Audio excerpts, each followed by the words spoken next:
Sérgio Junqueira.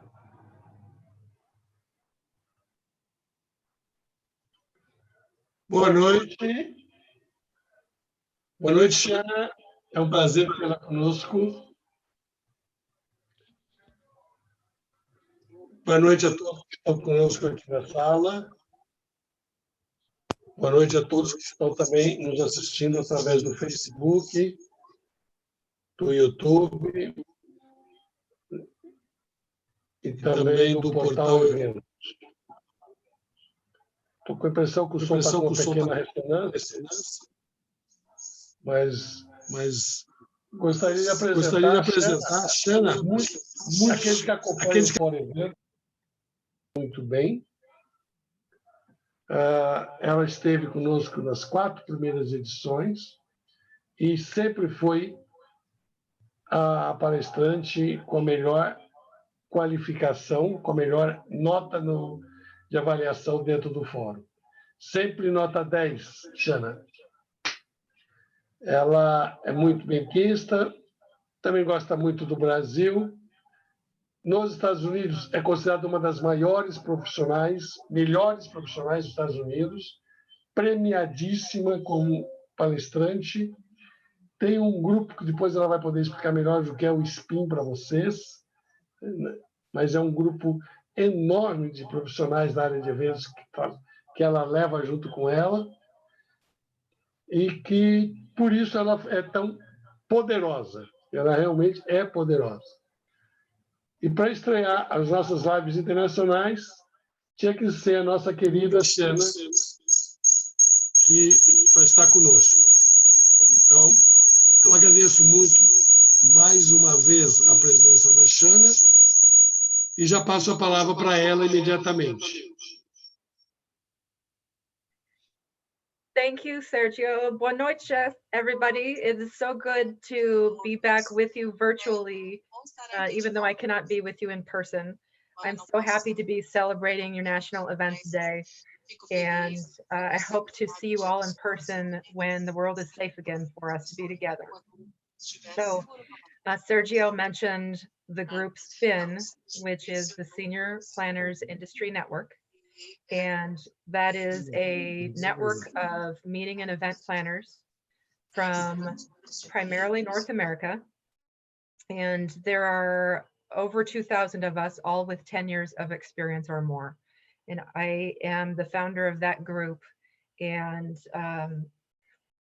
so I definitely am on the forefront of all the conversations that are happening here in North America around the crisis.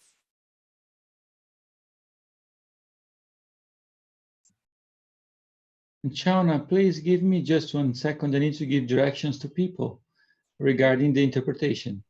Ok? Pessoal, é só para dar uma orientação para vocês todos, quem está na sala já, você tem que ir no canal de interpretação na parte de baixo da sua tela e selecionar ou português ou inglês, o que você quiser ouvir, tá? Então, se você não está confortável com o inglês, vai lá em Interpretation, na parte de baixo, e seleciona o português, que está tendo tradução simultânea. Thank you, Shawna.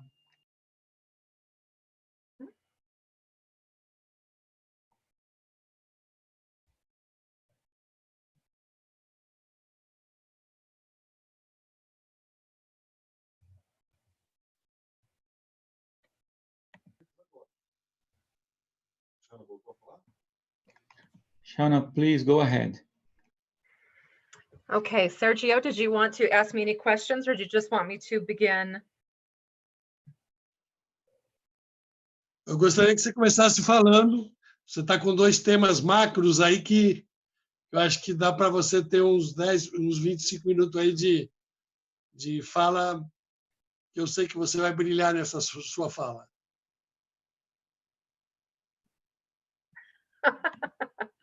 Okay, so I want to share this screen. So if you are familiar with Maslow's hierarchy of needs, I think that the world is experiencing something together, the likes of which we have never experienced in our lifetimes. And to some degree, something the world has never seen before in such a way, because the last global pandemic that we had, we did not have Zoom or internet or airplanes or any of the mass communications that have made our world smaller today, for better or for worse. But Maslow's hierarchy of needs, you can see it's the triangle for those of you who aren't familiar. What it says is that at the very basic level, at the bottom in red, are all of our basic needs that we need most. We need food and shelter. Apparently we need sex, sleep, but the basic things that we need as human beings. And once, and only once we have those fulfilled, can we move up to the orange level, where we're more worried about our personal safety. So first we have to have our basic needs met, and then our safety comes into play. And then as we move up further into yellow and green and blue, you can see that those are things that are more nice to have. You know, things, possessions, art and cars and money and education and all of these things. But right now, the world collectively, we are down in the red and in the orange. And we are fearful, we're cautious, different levels depending on where you're at in the world and how safe you feel. But I can tell you, in North America, with over 1 million cases, it is bad here. And events are not happening at all. We have major events like Facebook and Microsoft. Their huge national events have been canceled until through spring of 2021. So it is very, it's a scary time. We are, as I'm sure you are there, we are worried about our parents and our children and our families, and we're worried about our jobs, and we're worried about food security here in North America. Food is very scarce right now in some grocery stores. The shelves are empty. And so we in North America are very much in the red level right now. We're focused on basic, very basic, how do we get our basic needs met? And so I know that Brazil is in a much better situation without the number of cases that we have here. I did a little bit of research, and it seems like yours are growing like, you know, the rest of the world is expected to, but not to the degree that ours are. So you may be still in orange or yellow. But what I can tell you is that when we as a society are afraid, then everything about how we communicate and how we market and how we sell has to shift. Because what worked before coronavirus will not work right now, and it may never work again. The way that we used to talk even a month or two ago, that can't be how we talk about our events. It can't be how we talk about selling sponsorships. It can't be how we talk about engaging people. I would love to know, let me see. I would love to get an idea of, in the chat box, please, how many of you have had meetings canceled so far, and what percentage of your meetings have been canceled? So if you could go into the chat window and share that with me, I would love to know the answer to that. Shawna, o Robson pode ativar uma enquete para o público com essa pergunta. Então, e aí vocês respondem pela enquete que ele vai fazer. Ok? That would be wonderful. Thank you. I'll keep talking while you prepare that, Robson. Okay, so... Só mande a pergunta para o Robson pelo chat, que ele já formata. Shawna, Thank you, Robson. That's wonderful. So, let me share my screen Shawna, again. nós fizemos uma pesquisa aqui no Brasil. Já estamos fazendo a 4ª pesquisa, já fizemos 4 pesquisas sobre esse assunto. E praticamente nós estamos com 95% dos eventos cancelados. Wow. And until when? Until what time? Like, when is there hope again in Brazil?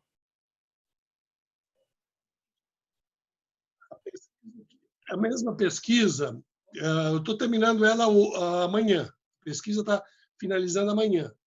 Mas está indicando que a maior parte das empresas, nós estamos com 250 respostas. Dessas 250 respostas, praticamente a maior parte está achando que voltaria em agosto, setembro e outubro, praticamente 70%, Okay. e os outros 30%, uns 20% acham que volta o ano que vem. E há uma outra pergunta que eu fiz na pesquisa, é quando que você acredita que voltará a frequentar eventos. Então, a pergunta era é quando os eventos voltam, e a gente observa que é praticamente um mês depois. As pessoas, a maior parte pretende voltar a frequentar eventos a partir de agosto, setembro e outubro também. Quer dizer, praticamente agosto, setembro, outubro, 80% dos pesquisados acreditam que já vão estar participando de eventos. Pelo menos isso é o que a pesquisa indicou. Pessoal, eu coloquei aí a pesquisa para vocês responderem. 59% das pessoas já responderam. Se tiver a pesquisa aparecendo para vocês na tela, por favor, responda para eu poder compartilhar. Já vou compartilhar agora. Shawna, that's the question. Did you have any canceled events? And 92% of people said yes, 8% no. Okay, great. That's helpful. I appreciate that. O mesmo número que eu tenho, I would say o mesmo número que eu tenho numa pesquisa, da nossa pesquisa. Essa pesquisa do público aqui é a mesma que eu tenho fora. Perfect. Que eu tenho no geral. So I would say that Brazil is a little bit more hopeful, which reflects the fact that your pandemic conditions aren't as severe as we are here. We are canceling pretty much everything. People are talking about canceling fall events now, which I think is very sad. But we're also, what it's creating is this interesting dynamic for our industry where we are. Outono aí é quando? Shawna, outono aí que meses são? Oh, I'm sorry. Fall for us is September, October, November. We're canceling into, and some big companies, biggest meetings are canceled through April, May of 2021. Major big events have canceled. Facebook, their big event, Microsoft, their big event, they have canceled those events and into 2021, which is very disheartening for me as a live event enthusiast. But as I was saying, there's this interesting dynamic where it's causing us to rethink how we do events. Everything is going to have to be reconsidered, you know, seating, food, how we serve food, how we engage, how we hold large meetings and so forth. So I believe smaller meetings will come back first. But what I was saying about Maslow's hierarchy of needs here is that we have to communicate in a way that addresses people's their mindset right now. And that has changed dramatically since this began and will continue to shift. So for sponsors, a lot of sponsors, all of us as human beings, I think we are all getting conservative with our money right now as consumers in our families, things that we maybe would have spent money on before because it was nice to have. We're waiting. Maybe you don't need the new the new TV right now. Maybe you don't need, so we're moving down this triangle and we're really focusing on basics. And so when we talk to sponsors, a lot of sponsor companies are struggling now, or they will be struggling soon if they're not yet. And so we can't sell to them the same way, especially if it's a virtual event. We've got to change how we're talking. We have to change how we talk about sponsor return on investment. So we have to think that our sponsors are in survival mode, just like we all are right now. And so sponsors are not looking to thrive. They're not looking to grow. They're looking to keep their staff employed. They're looking to keep the lights on and the doors open and still function as a company. So how is your event going to help them survive? We can't talk about this is going to be so great for you. You're going to have so much fun at our meeting. Our meeting has a great reputation. We have great this or great that. We have to shift and talk about, you will meet the people that you need to meet at our event that will help you as a company to stay grounded and stay really make it through this pandemic with us. And we have the resources that can help you do that. And so it's not something, you can't sell anything right now that is nice to have, because we're not buying things that are nice to have right now. You have to sell things that are critical to have. It is a must have. You have to sponsor this conference because we're going to help you do this. So everything has to change. And let me just share with you a couple other thoughts on sponsorship, and then I will shift to marketing meetings. But really, when we're talking about marketing our meetings, it's the same thing. Our attendees, our participants, are at the bottom of this hierarchy, this triangle, and they're worried about survival. How is going to your meeting going to help me get my basic needs met right now? Is it going to help me find a job, keep a job? Is it going to help me feed my family? Why should I spend money or time to go to your meeting, even if it's just online, even if it's just a virtual meeting?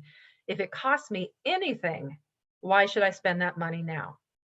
So we can't talk about, oh, our meeting's going to be fun. Nobody wants to pay money for fun right now. It's not a must-have. We can't talk about, we really have to shift to what our meeting is going to help them accomplish, whether they're a sponsor or whether they are a participant. What is it going to help them change or accomplish that is critical for them to change or accomplish right now? And I want to talk about how, whoops, let's stop sharing those results. Okay, so I want to talk about virtual meetings, because we are looking at virtual meetings. If we're going to have meetings at all for the foreseeable future, the next several months, we have to shift to virtual meetings like this one.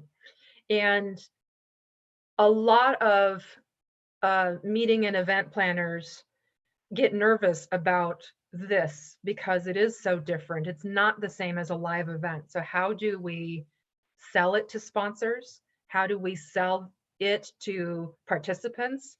What do we offer? How do we get people to show up when there's something there's a term in North America right now called Zoom fatigue? We are very tired of Zoom calls and and webinars. And so whatever we are putting out there cannot appear to just be noise, adding to the noise. We have to add value, and it has to be critical, must have value, whether that's knowledge, whether that's connections, networking, opportunities, whatever it is. And I see this whole virtual opportunity that we have right now as a gift, because we can reach people that maybe never have attended before. They may attend a virtual meeting, and then next year it might cause them to attend in person. But also, when I talk about the meeting bell curve, engaging our participants, it's like a bell curve where we start with a live meeting maybe 2 months, 3 months before the live meeting, where we start saying, you should register, you should come, our meeting is going to be very interesting. But I think many planners struggle with real engagement before the event. We're talking at people. We are marketing at them. We are not having any type of conversation with them, with some exceptions on social media, but our engagement bell curve is very sharp. They come to the meeting, they are engaged for a day or 2 or 3, and then they go home and the engagement is pretty much over.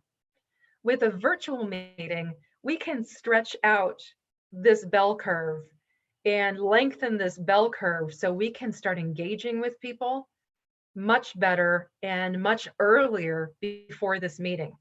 And it doesn't just have to be concentrated into, 2 or 3 days of engagement and then everybody just never talks to each other again. We can really start moving toward the engagement we've all talked about for years, which is our goal of engaging before, during, and after a meeting, not just during. We are excellent at engaging our participants and our sponsors during the meeting. What I'm talking about is this greater opportunity to spread that out over a longer period of time. And I will give you some ideas on how to do that. But what this means is more opportunities for sponsors to engage with participants. And when they have more opportunities to engage and connect, they are willing to pay more. If they know I'm just going to go to a live meeting for 2 days, maybe I'll meet 20 or 30 people and then I'll go home. Okay, that's small compared to the number of people they really could connect with over a lengthened bell curve of a virtual meeting. So I think virtual meetings can be a gift, and if done well, we can charge more for people to register for a virtual meeting than for a live meeting. And this is very difficult to think about sometimes because we think a virtual meeting should not cost as much because we are not feeding them. They are not staying at a hotel. We are not giving them cocktails. But if we give them more opportunities to learn and connect, then I think that we drive value for those participants and those sponsors. So when we can lengthen that bell curve and add more value, sponsorship return on investment goes up. Participant value goes up because they have more opportunity to engage with your content, with your speakers, with each other. And that gives them more value, which they will pay for value. They will not right now pay for fun as much as they will pay for value. Registration fees, therefore, when you add more value, can go up, or at least be the same as your live meeting, believe it or not. So let me talk about some ideas for lengthening the bell curve. What can you do before your actual live event? I'm sorry, your virtual event, say, is 2 days long, and your virtual event will be in August. What can you do starting in June to engage more participants and engage more sponsors and add value to both sides? Well, during the registration process, we can do a better job as planners of segmenting people into groups that would be appealing to sponsors, whether that is by geography, whether that is by attendee type or attendee experience at their job or job title, whatever makes sense to you because you know your group best. But asking the right questions during registration so that sponsors can say, oh, I want to reach people from Southern Brazil only because that's where my business is. Now they are willing to pay more for targeted reach as opposed to paying to reach everybody when really everybody is not their market. So targeting those groups will be one idea for pre-event. But then also when you target groups, people want to meet other people like them. Okay, so these are perfect opportunities to create social networking groups on Facebook or LinkedIn, for example, before the event and say, hey, come and meet your fellow vice presidents of human resources that are registered for this meeting. Here is your pass to get into this private networking group starting in June. And by the way, we are going to have speakers come into this group on Facebook that is just for people like you and give you bonus content before the meeting. This is something that I think is worth paying for. And this is worth sponsoring because your sponsors are getting exactly the right audience. And this is worth participants paying a little more because they feel special. They feel like they are with like-minded people learning things that are just for them. So does this add to our workload right now? Yes. Does it add to the value we deliver? Yes. Does it add to the financial return we can get from this meeting? Yes. So all of these things can combine to be a very successful, longer event. And many of us, like me, we have a lot of time available to us right now. So why not create the best possible virtual experience you can right now? So another thing I want to suggest, so in the events industry, we do, Sergio, I would like to know, do you do hosted buyer events where if the buyer meets so many sponsors, they get to come to the event for free? Do you do that in Brazil?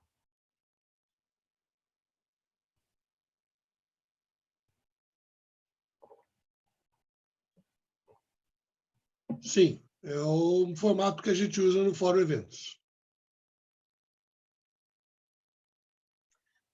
Of course, that makes sense. Okay, so why not do that virtually? Why does this have to be in person where a buyer can meet with a sponsor? Why not take that virtually and say, you as an attendee, a participant, will get special access. This is key, VIP access, very important person, special access to this meeting, to certain aspects of this meeting, or you will get a discount if you agree to have 10 conversations either on the telephone or via Zoom with our sponsors who want to meet with you. Why not do that virtually? And you can do that ahead of the meeting so that it's trackable and measurable, and sponsors get direct return on investment that they will pay for because that is exactly what most of them want the most. And then those participants who have done those appointments can get special access to pre-event networking opportunities, pre-event meeting opportunities, like they can maybe be invited to a special session with an important speaker, for example, that not everybody gets to attend. So these are ways to incentivize these participants to take these appointments with these sponsors and give the sponsors real value so that the participants get added value or a discount in exchange. And of course, gamification, adding a game, a competition element in an app or whatnot has been something that we've been doing for years. We have to be careful right now because, as I said, people aren't paying for fun as much because it's a luxury. Fun is a luxury right now.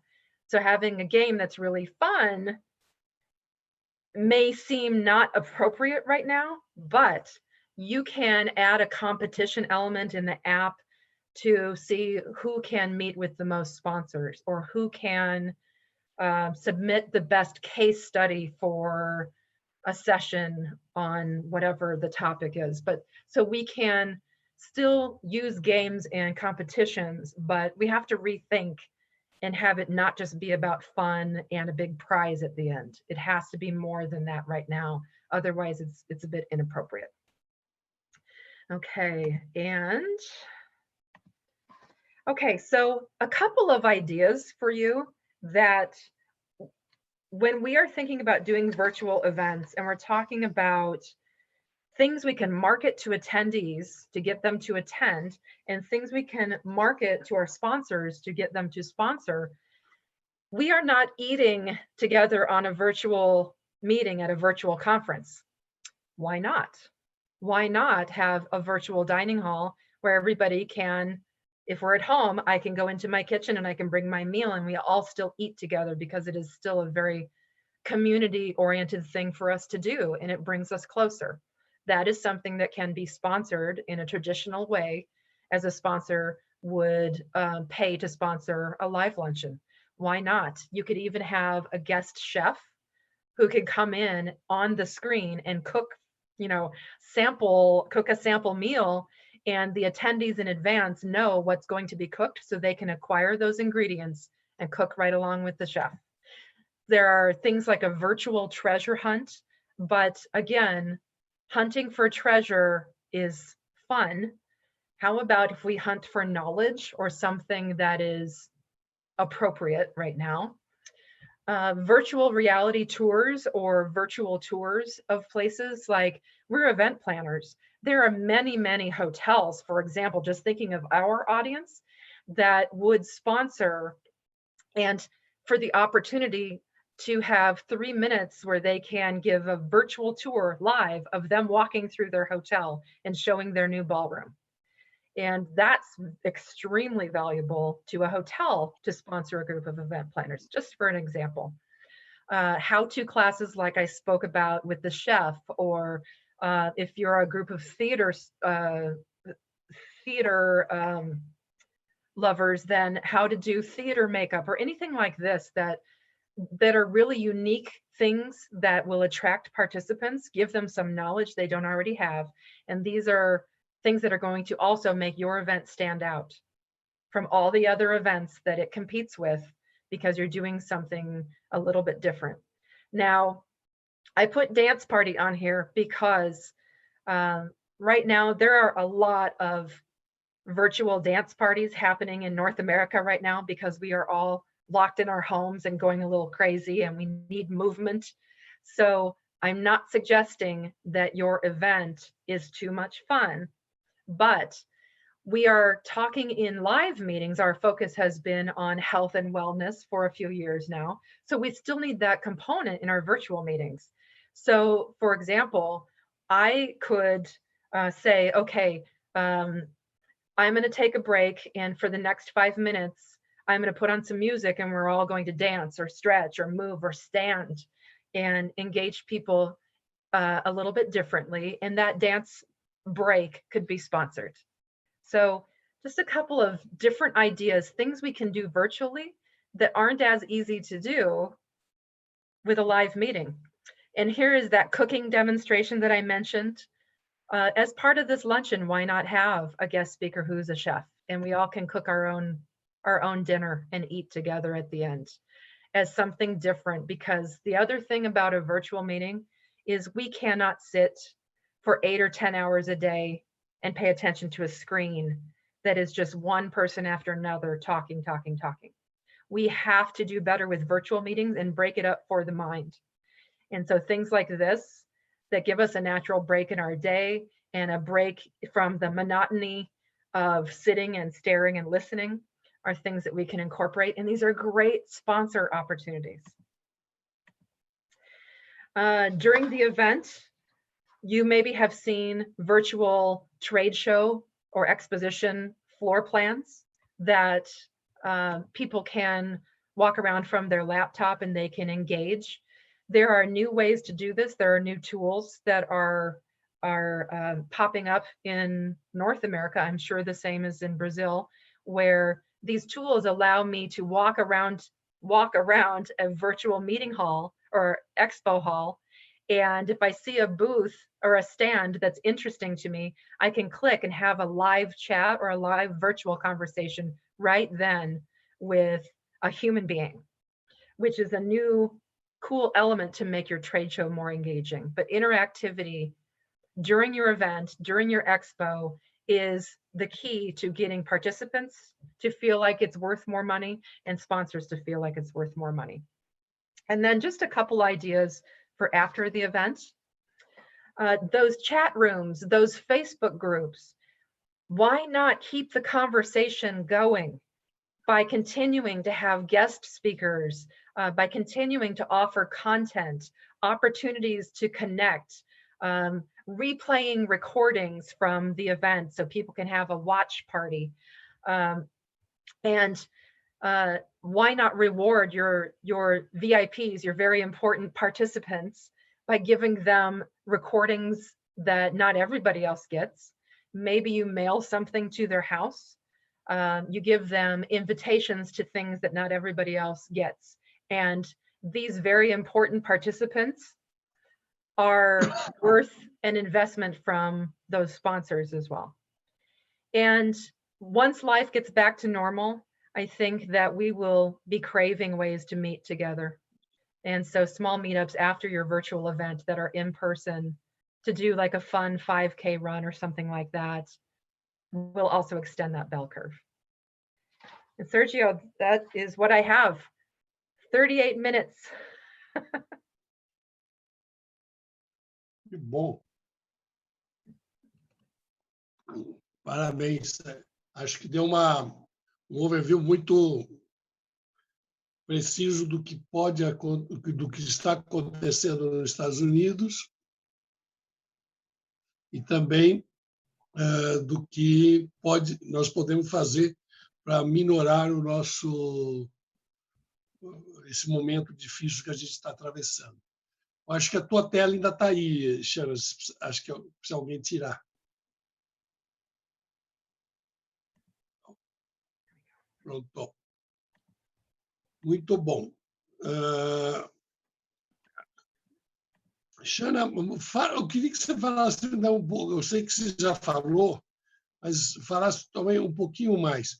Como é que a indústria de eventos, o pessoal de eventos está enfrentando esse momento aí nos Estados Unidos? Você teria a porcentagem de eventos?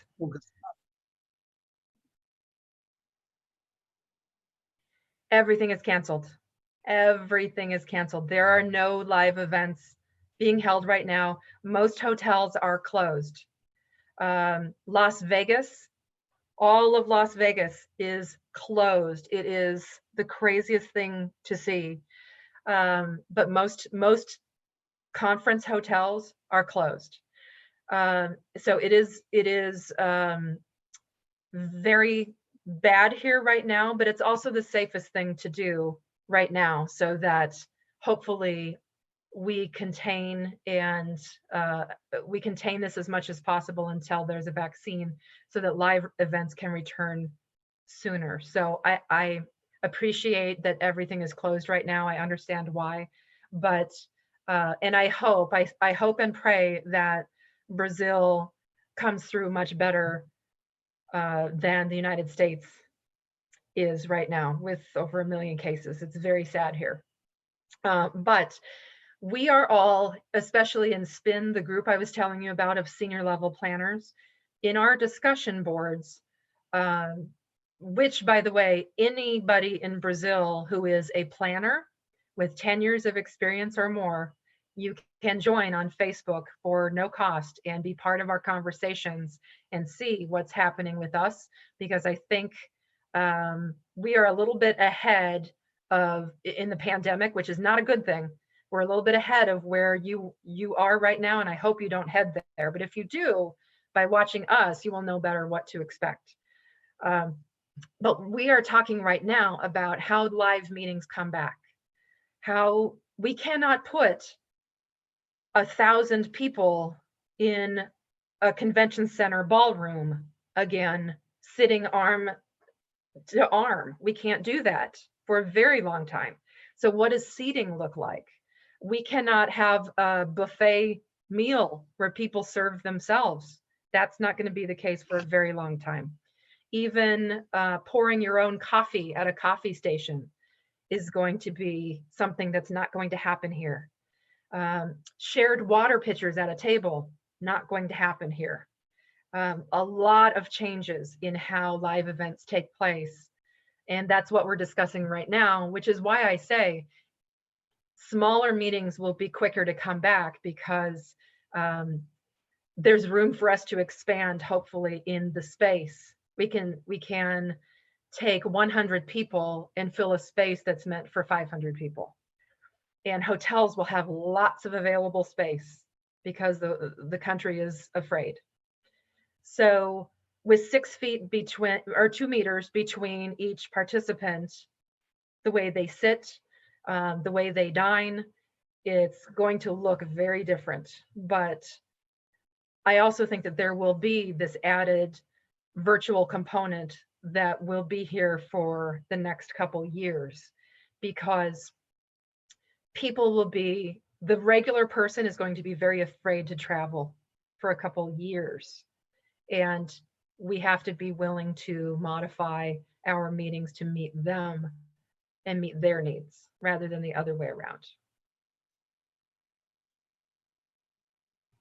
That was a very long answer. Bom, não, fica tranquila. Eu queria só, para todos que estiverem nos assistindo, 2 informações. Primeiro, esta é a primeira live internacional que nós estamos fazendo, e nós tivemos algum probleminha no YouTube e no Facebook. Não está indo a tradução feita pela vice-versa, mas vocês podem fazer a opção de colocar a legenda. Mas, de qualquer forma, nós vamos colocar, ainda hoje, amanhã cedo, vocês poderão ver a palestra com a tradução em inglês, que nós vamos estar colocando no ar, tanto no YouTube como no Facebook. As perguntas podem ser feitas tanto no chat do YouTube, como no chat do Facebook, como no chat aqui também.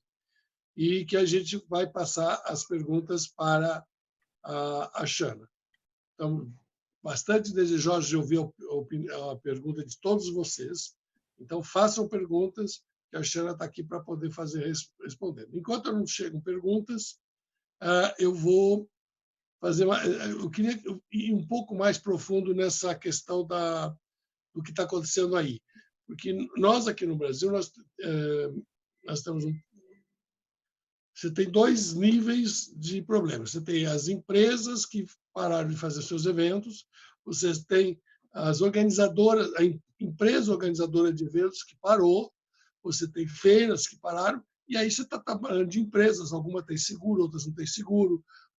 Normalmente, muitas delas, algumas têm reserva, outras não têm reserva. O governo disponibilizou capital de giro, está dificílimo de conseguir esse capital de giro que o governo disponibilizou, mas dizem que existe essa linha, só ninguém sabe onde essa linha está. Também disponibilizou uma verba para pagamento de funcionário, mas também ninguém consegue achar essa verba. Isso é uma grande dificuldade que a gente... o governo anuncia as verbas, mas as verbas não aparecem nos bancos para as empresas sacarem. Mas as empresas ainda têm um pouco mais de jogo de cintura. Mas nós temos aqueles pessoal que... o pequeno fornecedor, o de capitaria, é o marceneiro, é o carrier, enfim, são pessoas que trabalham normalmente como autônomos, eles não são registrados, eles têm uma dificuldade muito grande de subsistência. Então, como é que o governo daí fez? Que ajuda o governo deu? que ajuda, como é que as empresas estão conseguindo enfrentar e, principalmente, como que os trabalhadores do nível, vão por mais embaixo, estão conseguindo enfrentar o drama aí nos Estados Unidos. A pergunta também foi longa. Yes, okay. We are experiencing the same thing here. The government has done a lot of talking. They have talked about assistance for small companies, but I know very few small companies who have actually received any assistance yet. They are offering loans and they are offering grants of money, but it is very difficult to apply. I myself applied and I am still waiting, and it's been a month.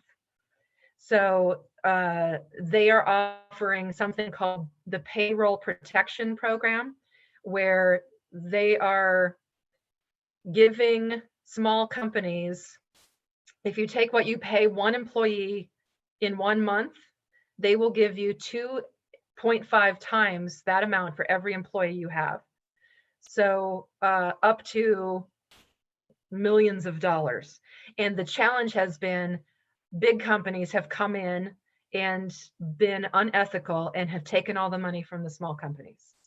So we are very much struggling. The SPIN members, I would say almost half are small event planners who own their own company or they work by themselves. And it is very much a struggle. We can apply for unemployment through our state, but it is a small amount. It's enough to get by with food. And then we look to charity right now. There are many, what's called our food shelves or food pantry, where we can go and get food from a charity. Many of my friends are having to go do that right now. So it is a scary time where 2 months ago we were fine and now we're here. And so we are very much in the red on that triangle right now. We don't leave our houses unless you are considered an essential worker. My husband is an essential worker, so he leaves, but my children and I, we stay home every day. We can go out once per day to exercise. We have our groceries delivered from the store. We have like Uber drivers but they, instead of driving Uber, they go and get groceries and deliver groceries. Do you have something like that? You have that? Yeah. So all of our groceries are delivered. Groceries are getting harder to come by. Like, we eat a lot of chicken here. There's no chicken. There's no toilet paper because everybody's crazy and hoarding toilet paper. It's very crazy here. It's very crazy. But I will say, we keep reminding ourselves that we are doing this they keep saying flatten the curve, and that same bell curve, we want to flatten the curve so that our hospitals can handle the amount of cases if we have a huge jump wherever we live. So that's why we're all staying inside right now, is to have our hospitals prepare and our hospitals learn as much as they can about the virus. So not many people besides our industry, we're all thinking about events because it's our livelihood. Nobody else is thinking about it. It's very hard to get attention because the leaders of our host companies are all worried about laying off employees, and they're not thinking about meetings right now. So it is a crisis. No Sorry to SPIN, be vocês so estão fazendo depressing, reuniões Sergio. com que periodicidade? E quantas pessoas hoje participam do SPIN?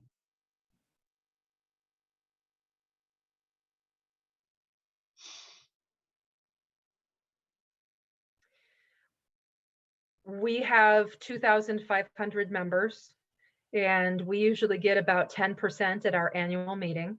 So it's about the same size as I remember Forum Eventos, like 300-ish people at our annual meeting. But then we just did a virtual meeting, and our virtual meeting had several hundred people on it because all of our members are very worried. They're all looking for answers. And so we're shifting to virtual. We had another, our live meeting was in November, and we had about 300. We had another live meeting scheduled for June, canceled. So our next live meeting will be in December, where we're all together. No chapter meetings. We have chapters. No, none of those local meetings are happening.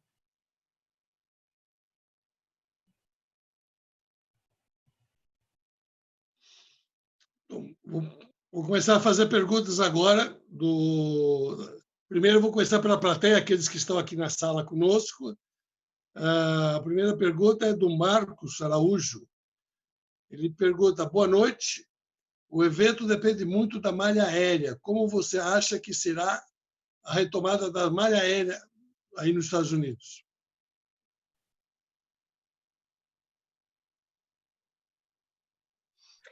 Marcos, that's a good question. Our airlines are still operating, but on limited schedules. And the airfare is very inexpensive right now. I could fly tomorrow to the other side of the country for very little money, like the cost of maybe 2 dinners in a restaurant. Very cheap. And not a nice restaurant either. So they are still operating. And I personally feel like it's a safe time to fly because they're taking extra measures to fumigate the airplanes at night, and people can no longer sit together on the planes, and there's no food service. So, but it's a matter of reassuring the public, and that's the challenge because, you know, I might be used to traveling quite a bit, but the regular public is not. And to get them to get on a plane right now would take a lot. So it's reassuring the public that it's safe to travel again, to go to meetings, to go to hotels, to ride in taxis. And that's going to take a while. I think, sadly, for the average public, I think that might be a year. But for people who are used to traveling, maybe in September, maybe. Vanessa, você quer fazer a sua pergunta? Vanessa Martin. Acho que eu vou... Solicito que abra o microfone para a pergunta da Vanessa Martin.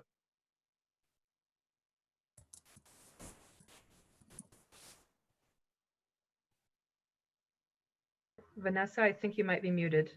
Yes, I am. can hear you. Right. Hi, Shawna. Hi, Vanessa. Nice to have you here with us. Thank you. I would like to know about the hybrid events. I've been watching some events, and also today I had one of Solaris, and they say that hybrid events are going to be huge since the quarantine ends. Do you agree with that? And if so, can you give us more details how we can do our events a better one from now on? I think hybrid events, great question. Hybrid events are here to stay. I remember after September 11th, 9/11 here in the States, we thought we would never meet live again, and we did. And after the Great Recession, we thought it's going to be a long time before we meet live again, but we did.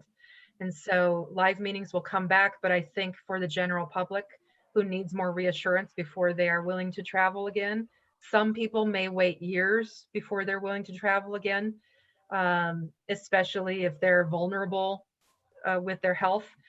And so I think hybrid events are going to have to be part of what we offer going forward for almost every meeting. And there's a huge budget range. It can be as simple as putting a laptop up with a Zoom feed for people at home to log in and watch. It can be that simple and that cheap, on up to, you know, very high production value hybrid events. And we're going to see it all.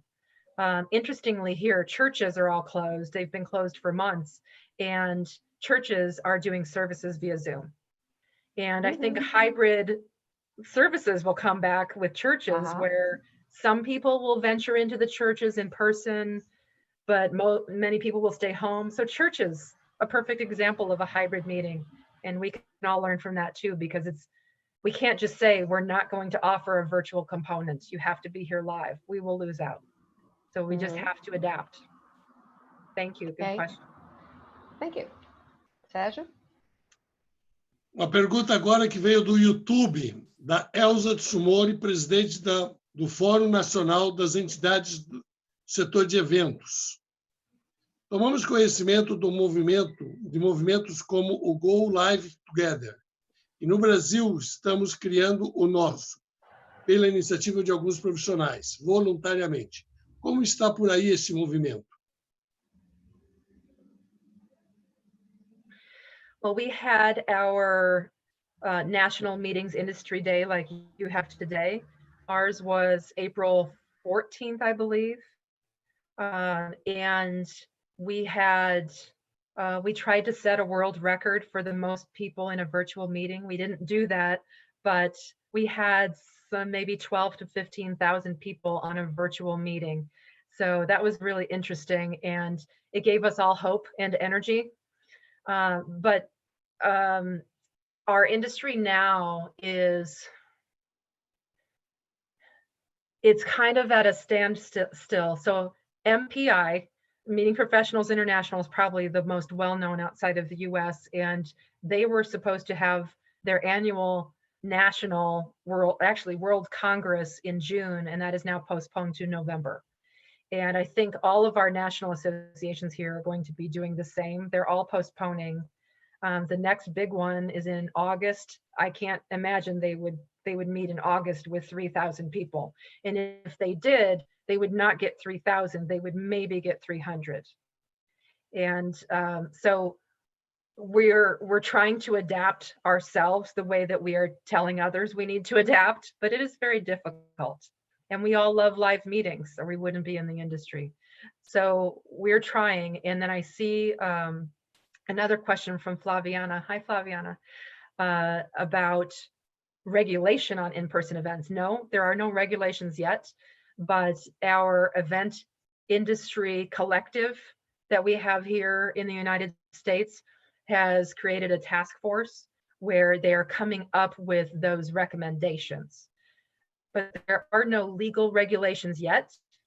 And I think there need to be legal regulations. Otherwise, not everybody will comply, and we will have 2,000 people crammed into a ballroom, and it will be very unsafe too soon as well, because people need the money. And I appreciate that, but you know, when lives are at stake, we also have to think about our legal liability as event planners.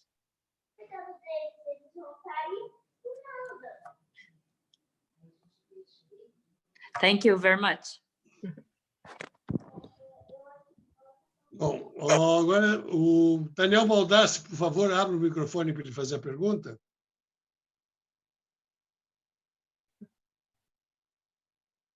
Okay. Hi, Shawna. How are you? Hi, Daniel. Welcome to the live chat. Thank you. Well, I am a president of IFEA in Brazil. Mm-hmm. Mm-hmm. You know IFEA, right? Yes, absolutely. Yes, and I'm worried about the live events, but more festival, the events that are held in the street, in the stadiums, in other venues. I know that there will be kind of not regulations yet, but talking about the recommendations that you are making out. I believe that for live events, especially outdoors, and concerts, musical concerts, things like that, all of those have been canceled. I have my favorite artist is Maroon 5, and I'm hoping to still see them in August, but I don't think this is going to happen, which will make me very sad. But our live events, especially open to the public.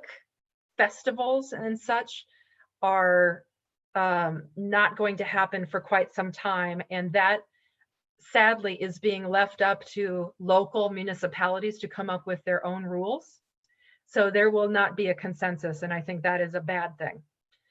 So every leader of every city is being told they can make up their own rules. And so that's not consistent. It's very bad. And I think that is only going to delay any type of map that we can all follow on how to hold live events and festivals.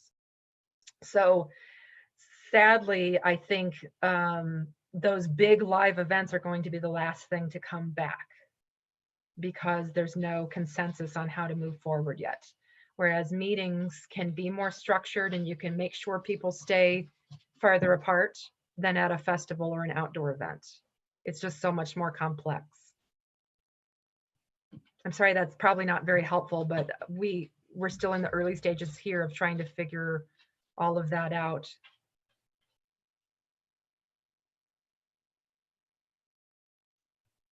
Tem uma pergunta no chat da Vanessa. Você quer fazer ao vivo, Vanessa? Okay. Shawna, in this new situation that we are now globally, the meeting organizers must have skills that they haven't even dreamed that they will need. Can you please let us know which are the skills that you suggest that we can look for it? Yes. I think in the United States, we're very concerned with the legal aspects of holding live meetings again. Both contracts with hotels are changing very quickly, and liability with our guests. If a guest should get sick or become deathly ill at one of our meetings. So we have to learn more about legal situations that we might find ourselves in.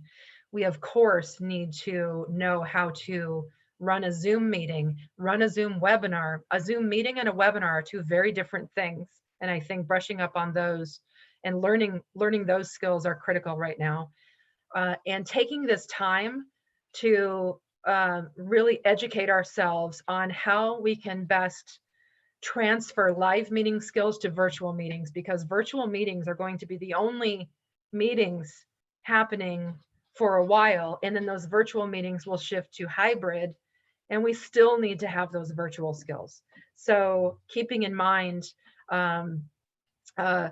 learning about suppliers that are available, new tools, new technology. So really, and how to communicate differently when people are in a completely different state of mind than they've ever been in.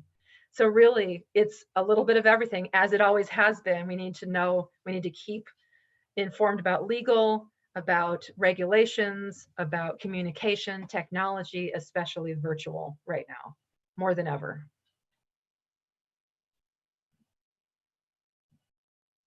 Muito bom. A Helenice Zaparoli também está aí poderia fazer a pergunta dela? Se puder abrir o microfone dela, por favor. Hello, Boa Helenice. noite.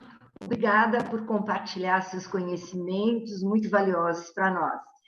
Uma curiosidade. Após a quarentena acabar, como você vê o comportamento dos mercados corporativo e associativo? Quem chega primeiro? Como você vê?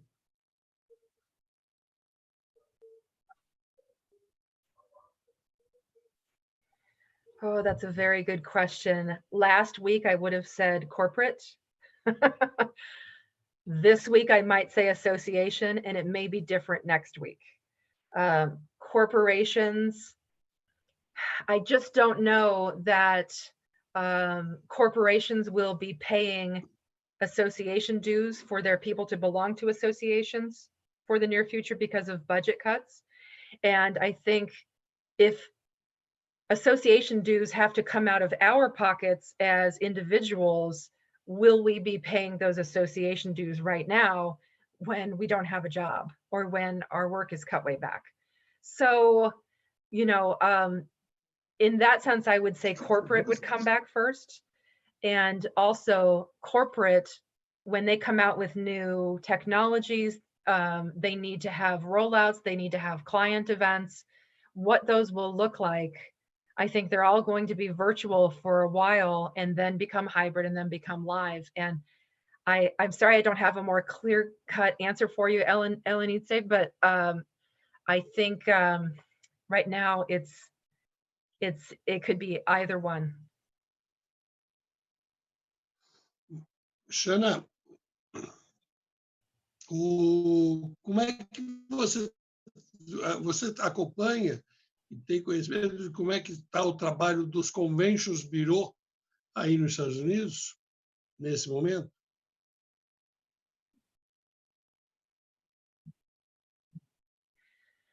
Yes, so convention bureaus, as a professional speaker, convention bureaus are my main client. So I speak and train their staff and their members of the convention bureau, their hotels, all of their suppliers. That is the bulk of what I do now full time. And there is, I don't know of a single convention bureau that has retained their full staff. Most have had to cut their staff back right now for at least for now, and also some of them for several months.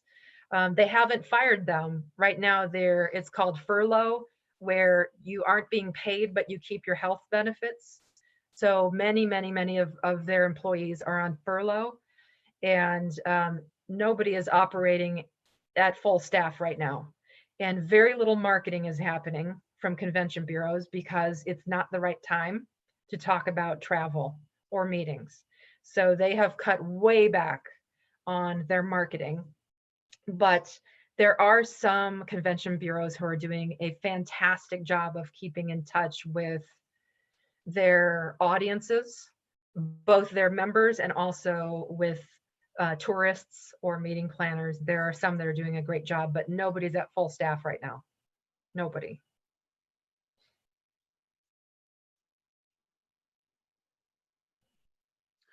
A Flaviana da Latam World gostaria de fazer uma pergunta. Hi, Shawna.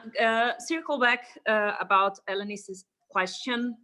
When you said that you thought that corporation would come back first, and then you think that association could come back earlier than the corporate. Thinking about the corporate, I'm thinking about incentives and meetings that that international and multinational companies should come back first. And I agree with you that we would need to mix or provide some experience online. So I know that you gave some examples of some experience, but I would like to hear your opinion about which experience we could provide. I think which experience here we in Latin America could provide to international clients online. What do you think that international clients would like to experience online in their own homes? You mean if you are marketing Brazil to an international audience, what they would like to see? Yeah, as you said, that they will not travel. Definitely in a space of a year, they will not travel. So I'm thinking that one alternative is to bring Latin America, take Latin America to their own home. Yeah. So what experience do you think that the international clients would be willing to experience in their own home? Well, let me give you one example. So San Diego here in the States is known for its beautiful beaches and perfect weather year round. They sent out a very simple image of a beach, and it said, stay safe. We will keep San Diego warm for you. So simple, inexpensive, beautifully done. Now, Miami, another beautiful beach community, they put a camera on their beach that is just 24 hours a day showing just the beach and the waves. And they sent out the link so you could, anytime you're feeling stressed or bored, they said, here's a little taste of Miami and we'll be waiting for you. And that was beautiful. Now, one of our cities, Birmingham, Alabama, what they did, they're known for food. They're known for their vibrant dining culture. And so their Convention and Visitors Bureau did something brilliant. Everybody's working from home, everybody. And so they said, every one of their staff people, on your own phone, I want you to record a video, a selfie video, and say what restaurant you missed the most and what you are going to order at that restaurant when the quarantine is over. And it was all restaurants in downtown Birmingham. And they put together this compilation of all of these staff people from the Convention and Visitor Bureau. And it was their faces just sitting, and they weren't dressed up. They were wearing casual clothing, and some were outside on their patio, and some were inside with their dog or their baby. And it was so humanizing and so beautifully done and free. It just cost them time. So I think things like that can be done beautifully to share ideas, to share visions of what Brazil could look like when they are ready to travel. Chefs, famous chefs I've seen from restaurants showing how to cook something live, and then you record that and you can also send that out. There's so many things that can be done, a dancing lesson, or anything to give the flavor of every single area within Brazil. Is it Iguazu Falls that's down there? I think one of you should go stand under Iguazu Falls right now with your phone.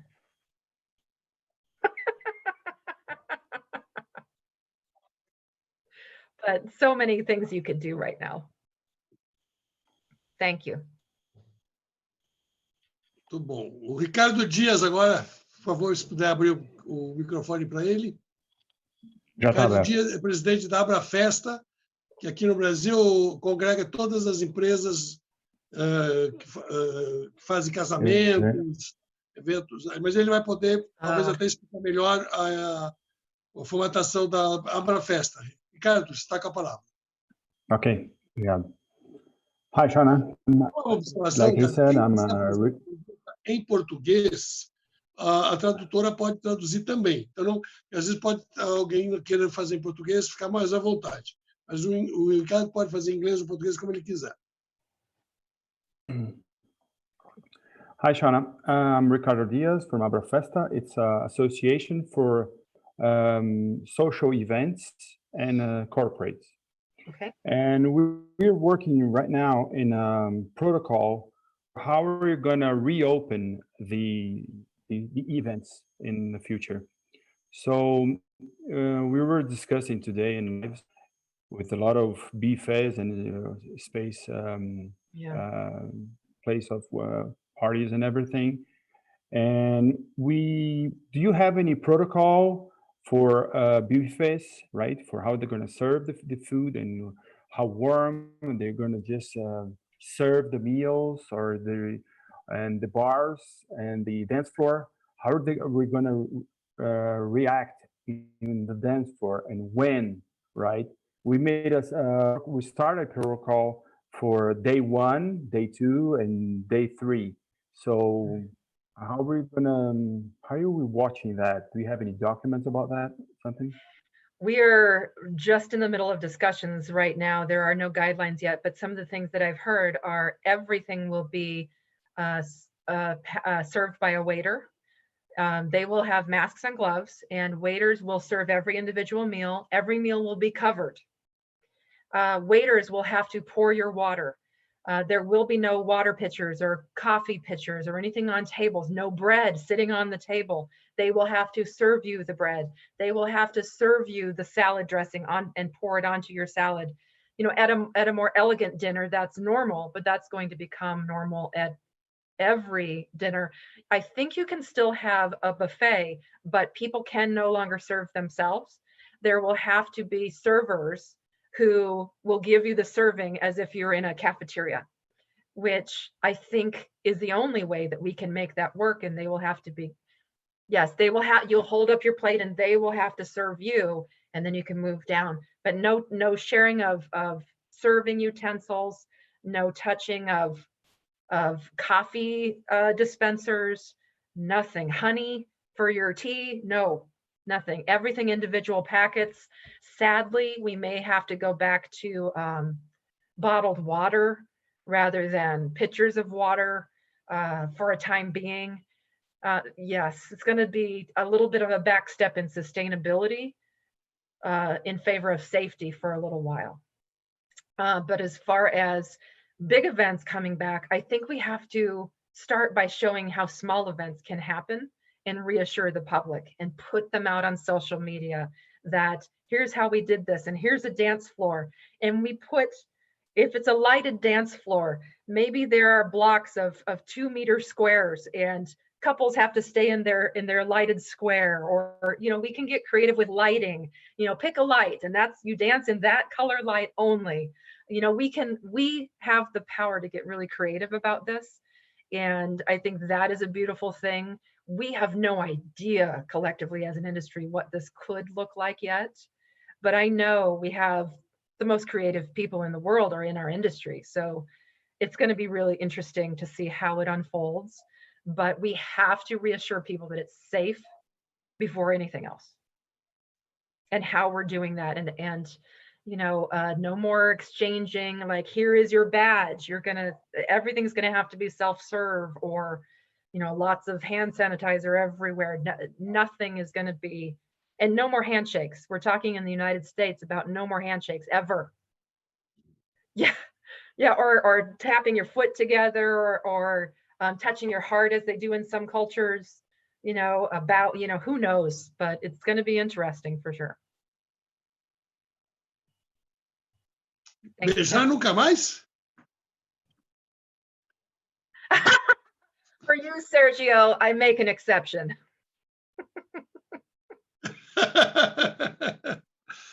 Mas, bom, eu queria agradecer muito a Shawna. Eu acredito que não temos mais perguntas da plateia. Espera um pouquinho. And I am happy to answer as many of those as I can by email do São Paulo, afterward. Convênio Virou aqui de São Paulo, que te fez a pergunta. E ela colocou, inclusive, que a situação dos convênios Virou no Brasil está igual aos convênios Virou nos Estados Unidos. Bom, aliás, uma observação, o Dia do Profissional de Eventos no Brasil é hoje. Então, eu queria solicitar ao pessoal que está aí da técnica para colocar todo mundo na tela, para a gente dar um viva ao profissional de eventos agora aqui. Vamos dar um urra aqui juntos. There are 2 pages. No momento que a gente vai também se despedir da Shawna. Agradecer muito pela sua presença. Foi maravilhosa. E vamos todos juntos dizer: viva o Dia do Profissional de Eventos! Todo mundo. A gente dá um tempo para o profissional de eventos agora.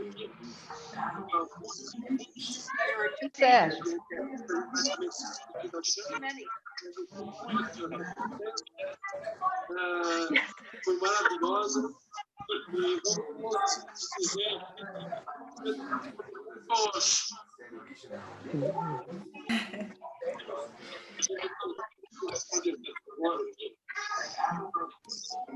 todo mundo na tela, todos comemorar. E, Shawna, você comentou que fazer jantares, etc. Amanhã nós vamos fazer um happy hour aqui. Se você quiser, você está convidado. Amanhã nós vamos estar fazendo um happy hour também, continuando a comemoração do Dia do Profissional de Eventos. Então, nós vamos ter happy hour com música. Vamos ter músicos, alguns músicos do próprio setor, músicos profissionais. Às 7 horas da manhã vamos estar. Eu vou passar um link para você também, senhor. Parabéns a todos. I would love that very much.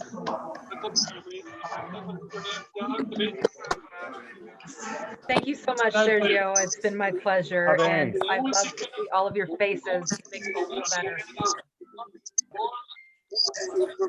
Te ver também. Saudade enorme.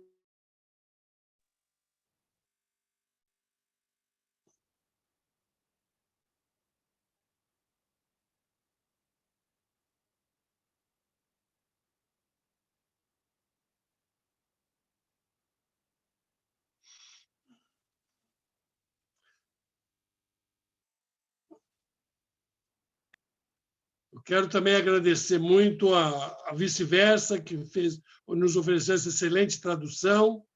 Quero agradecer também a Media Code e a VM, que nos proporcionou todo o sistema de tradução, a parte eletrônica do sistema de tradução.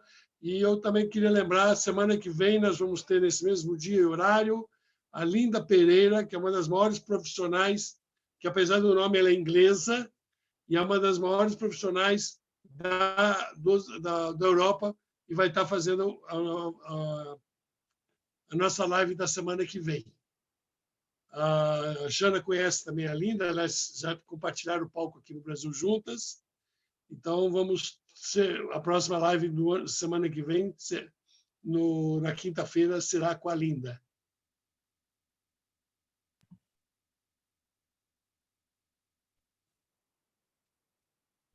Boa noite a todos. Boa noite.